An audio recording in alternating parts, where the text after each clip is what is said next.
Hi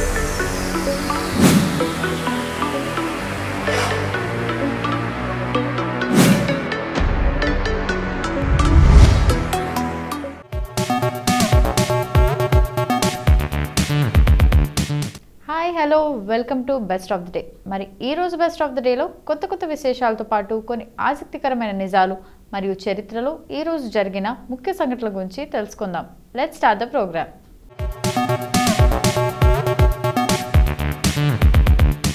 ముందుగా ప్రపంచ ఆత్మహత్యల నివారణ దినోత్సవం గురించి చెప్పుకుందాం.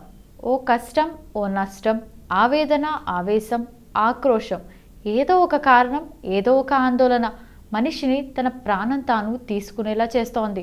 సమస్యలను ఎదుర్కోలేని మానసిక బలహీనతే ఆ పని చేయిస్తోంది. అలా అర్థాంతరంగా తనువు చాలిద్దామనుకున్న వారిలో ఆలోచన రగిలేలా చేయాలంటోంది సమాజం. ఆత్మహత్య చేసుకోవాలని అనుకుంటున్న వారిలో ఆలోచన రగిలిస్తే, చైతన్యం తీసుకొస్తే గండం గడిచిపోతుంది. కళ్ళు పోగొట్టుకున్న లూయి బ్రెయిలీ, కాళ్ళు పోగొట్టుకున్న సుధాచంద్రన్ లాంటి వారు సాధించిన చిరస్మరణీయ విజయాలను గుర్తుకు తెచ్చుకుంటే ఆత్మస్థైర్యం పెంపొందుతుంది. మళ్ళీ బతకాలనే ఆశ చిగురిస్తుంది. అదే లక్ష్యంతో ఏటా సెప్టెంబర్ 10న ప్రపంచ ఆత్మహత్యల నివారణ దినోత్సవం నిర్వహిస్తున్నారు.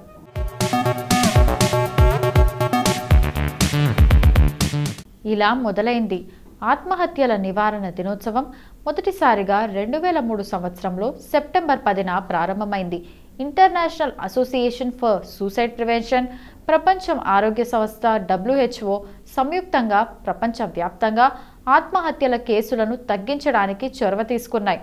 ఆత్మహత్యల కేసులను తగ్గించడానికి 60కి పైగా దేశాల్లో వందలాది కార్యక్రమాలను ఈ సంస్థలు నిర్వహిస్తున్నాయి. ఆత్మహత్యలు చేసుకునేవారు ఒక్క క్షణం ఆలోచిస్తే ఆ ధైర్యమే జీవితాన్ని ముందుకు నడిపిస్తుందనే సందేశాన్ని ప్రజల్లోకి పంపేందుకు కృషి చేస్తున్నాయి. చిన్న చిన్న సమస్యలకే భయపడిపోయి ఆత్మహత్య మహాపాపమని అభివర్ణించారు పెద్దలు. ఆత్మహత్యలకు పాల్పడే వారిని పిరికి పందలు అని అన్నారు ఆధునికులు.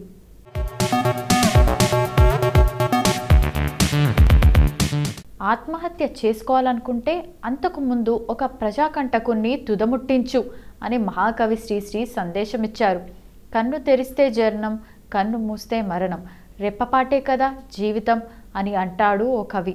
అయితే జీవితంలో ఎదురయ్యే ఆటుపోట్లను ఎదుర్కోలేక చిన్న చిన్న సమస్యలకే భయపడిపోయి ఆత్మహత్యలకు పాల్పడేవారు ప్రస్తుత పరిస్థితుల్లో ఎక్కువవుతున్నారు.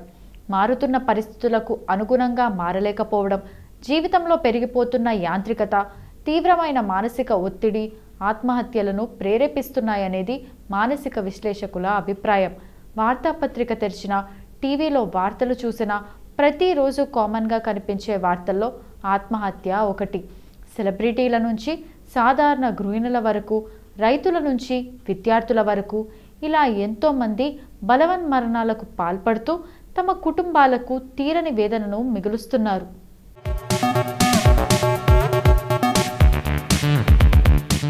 ప్రపంచవ్యాప్తంగా ఏటా 10 లక్షల మంది ఆత్మహత్యలకు పాల్పడుతున్నారు. అంటే ప్రతి 40 సెకండ్లకు ఒకరు సూసైడ్కు పాల్పడుతున్నారు. ఆత్మహత్యలు చేసుకుంటున్న వారిలో 15 నుంచి 29 ఏళ్ల వారే ఎక్కువగా ఉండటం విచారకరం. ఆత్మహత్యలు చేసుకునే వారిలో చాలామంది డిప్రెషన్కు లోనైన వారే. సున్నిత మనస్కులు, హిస్టీరికల్ మనస్తత్వం ఉన్నవారు ఎక్కువగా ఆత్మహత్యలకు పాల్పడుతుంటారు. వ్యక్తిగత ఘర్షణలు, హత్యలు, యుద్ధాలు, ప్రమాదాలతో మరణించే వారికన్నా ఆత్మహత్యలకు పాల్పడుతున్న వారి సంఖ్యే ఎక్కువగా ఉండటం ఆందోళనకరం. ఆత్మహత్యలో సఫలమైన వారి సంఖ్య కన్నా ఆత్మహత్యకు యత్నించి విఫలమైన వారి సంఖ్యే అంతకు 20 రెట్లు ఎక్కువ. అంటే ప్రతి 3 సెకండ్లకు ఈ భూమండలం మీద ఏదో ఒక మూలాన ఒక ఆత్మహత్య యత్నం జరుగుతోందన్నమాట.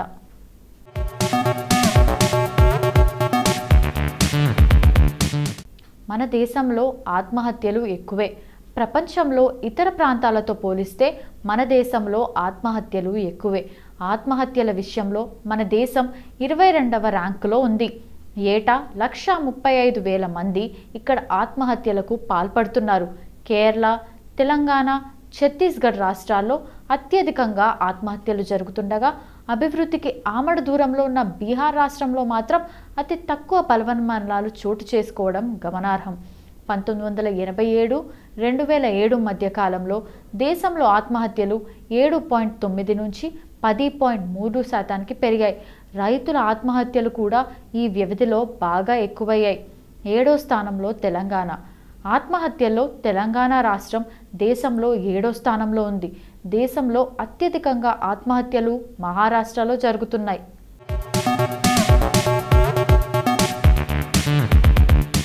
ఇక అక్కడ ఎక్కువగా రైతులు ఆత్మహత్యలకు పాల్పడుతున్నారు. ఇక ఆత్మహత్యల్లో 2వ స్థానంలో తమిళనాడు ఉంది. ఈ జాబితాలో తెలంగాణ రాష్ట్రం 7వ స్థానంలో ఉండటం ఆందోళన రేకెత్తిస్తోంది. దేశంలోనే చిన్న రాష్ట్రాల్లో ఒకటైనప్పటికీ ఆత్మహత్యల్లో మాత్రం తెలంగాణ 7వ స్థానంలో ఉండటం అటు తెలంగాణ సర్కార్ను ఇటు ప్రజలను ఆలోచించేలా చేస్తోంది. ఆత్మహత్య ఆలోచనలున్న వారిని గుర్తించడం ఇలా: ఆత్మహత్య గురించి పదే పదే మాట్లాడుతుండటం, తనకు తాను హాని కలిగించుకునేందుకు ప్రయత్నించడం, తీవ్ర ఒత్తిడితో చికాకు పడుతుండటం, ఒంటరితనాన్ని ఇష్టపడటం, నిరాశ నిస్పృహలు, ప్రతి విషయం గురించి ప్రతికూలంగా ఆలోచించడం, నిద్రపోకుండా ఉండటం, చేసే ప్రతి పని పట్ల అసంతృప్తి వ్యక్తం చేస్తుండటం, ఎవరితోనూ మాట్లాడకుండా ఉండటం. ఇలాంటి మార్పులు ఒక వ్యక్తిలో కనిపిస్తే అతను లేదా ఆమె ఆత్మహత్య గురించి ఆలోచనలు చేస్తుండొచ్చని భావించాలి.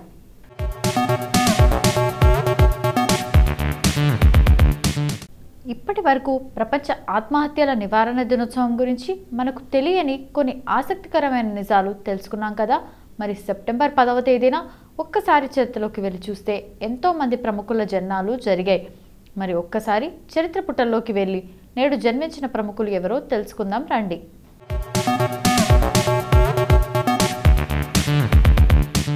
క్యాథరిన్ థ్రెస్సా దక్షిణ భారత నటి. ఈమె మలయాళ, కన్నడ, తెలుగు భాషల్లో నటించింది. క్యాథరిన్ దుబాయ్కి చెందిన మలయాళం క్యాథలిక్ కుటుంబంలో 1996 సెప్టెంబర్ 10న జన్మించింది.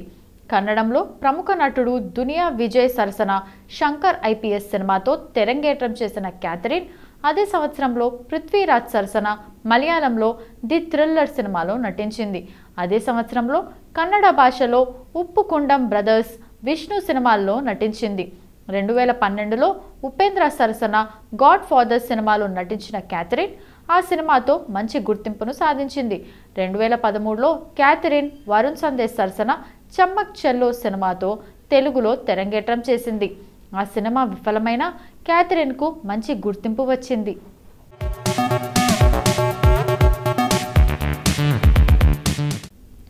రవి మోహన్ తమిళ సినిమా నటుడు. తెర పేరైన జయం రవిగా ప్రసిద్ధుడు. సినిమాల్లో సంపాదకుడుగా పనిచేసి నిర్మాతగా కూడా సినిమాలు నిర్మించిన ఎడిటర్ మోహన్ కుమారుడు. తన అన్నయ్య మోహన్ రాజా దర్శకత్వం వహించగా తండ్రి నిర్మించిన రొమాంటిక్ డ్రామా చిత్రం జయంతో రవి నటుడిగా చలనచిత్ర రంగంలో అడుగుపెట్టాడు. ఎడిటర్ మోహన్ వరలక్ష్మి మోహన్ల కుమారుడు రవి. మదురైలోని తిరుమంగళంలో సెప్టెంబర్ 10, 1980న జన్మించాడు. బాల్యంలో రవి తండ్రి నిర్మించిన 2 తెలుగు చిత్రాలు బావా బామ్మర్ది, పల్నాటి పౌరుషంలో బాలనటుడిగా నటించాడు. సోదరుడు మోహన్ రాజా దర్శకత్వం వహించగా తన తండ్రి నిర్మించిన యాక్షన్ మసాలా చిత్రం జయంలో నటించాడు.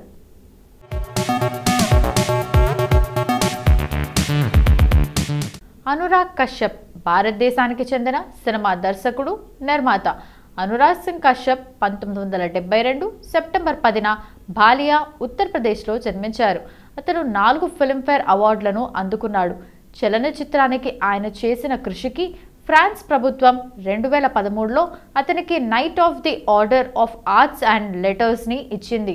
టెలివిజన్ సీరియల్ రాసిన తర్వాత రామ్ గోపాల్ వర్మ యొక్క క్రైమ్ డ్రామా సత్యాలో సహరచయితగా కశ్యప్ తన ప్రధాన విరామం పొందాడు.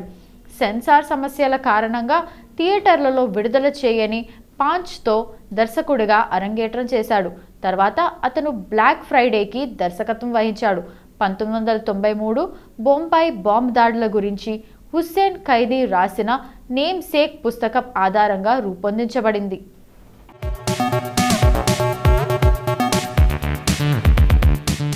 మంజు వారియర్ ప్రముఖ భారతీయ సినీ నటి, నృత్య కళాకారిణి. ఆమె ఎక్కువగా మలయాళం సినిమాల్లో నటించింది. మంజు వారియర్ సెప్టెంబర్ 10, 1978న నాగర్కోయిల్, తమిళనాడులో జన్మించారు. ఆమె తన 16వ ఏట 1995లో సాక్ష్యం అనే సినిమాతో తెరంగేట్రం చేసింది. ఆమె నటించిన సల్లాపం, ఏ పళయం కథన్ను, తూవల్ కొట్టరం, కలియట్టం, కృష్ణగుదియిల్, ఒరు ప్రణయ కలదు, దయ, ప్రణయ వర్ణంగల్, సమ్మర్ ఇన్ బెత్లెహెం, కన్నదం, పత్రం, ది ప్రీస్ట్, ఏ పళయం కథన్ను సినిమాలోని నటనకు గాను మంజు కేరళ రాష్ట్ర ఉత్తమ సినీ నటి పురస్కారం లభించింది. ఆ తర్వాత ఆమె వరుసగా 4 సార్లు ఫిల్మ్ఫేర్ ఉత్తమ నటి పురస్కారం గెలుచుకుంది.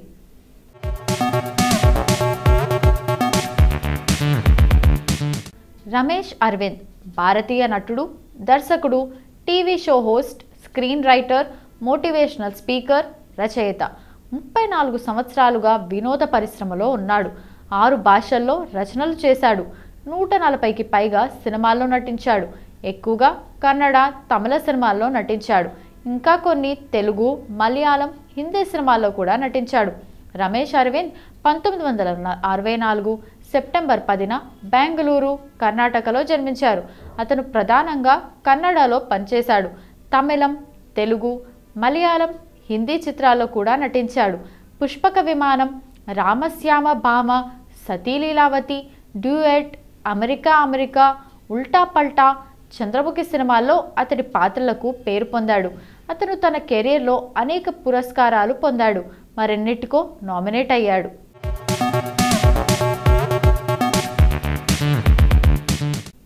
సో ఇదండి ఇవాల్టి best of the day episode. ఈ ఎపిసోడ్ అనేది ఈ రోజుకు సంబంధించిన కొన్ని ఆసక్తికరమైన విశేషాలు తెలుసుకోవడానికి ఉపయోగపడిందని అనుకుంటూ మళ్ళీ రేపటి ఎపిసోడ్లో కలుద్దాం. Bye bye.